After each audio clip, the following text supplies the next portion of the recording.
Linda Willis is a shepherd of her sheep at White Gates Farm. I was raised in England. My father farmed. Her love of farming continued when she attended agriculture college. I've always been a country girl, and the sheep part of it came, like I said, when we went to Wales, and I said my quest was to have sheep in Georgia. At a wedding with her husband, her dream of raising sheep was born. And I started out with 2. This is off one sheep. It was quite a large sheep, as you can tell. They've got a lot of yellow in here, so that's a lot of lanolin.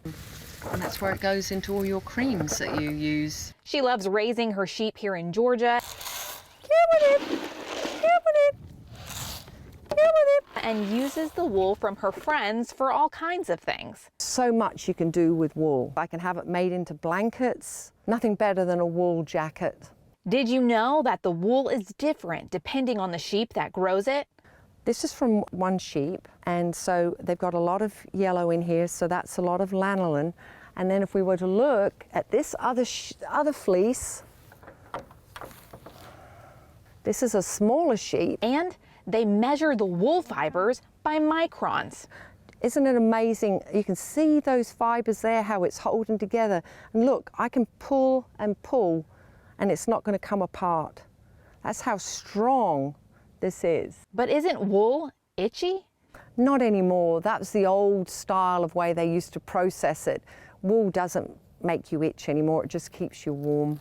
Not only does wool keep you warm in the winter, it can keep you cool in the summer too. I know the smart wool socks that you can buy are great socks. They are 100% wool, and they do keep your feet warm, but then hikers enjoy it because if their feet get hot, they also will wick away that moisture. Miss Linda shears her sheep in late spring, early summer.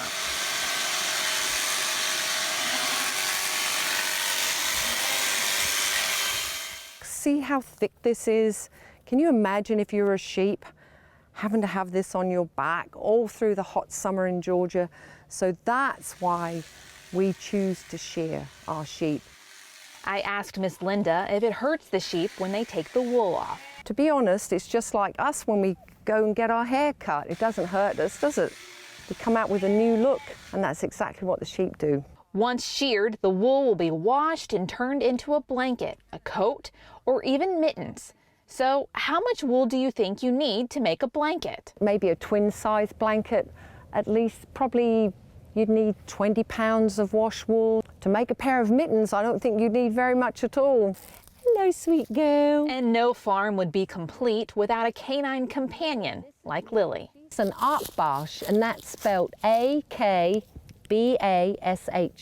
And Lily is a certain breed of dog, and what her job is, she guards the sheep at night and during the day. And if she hears coyotes in the distance, she will howl and warn them off and say, "Don't come over here, this is where I live." Miss Linda and Lily have lots to do on their farm, but one thing is for sure. And the feel of wool, to me, there's nothing better.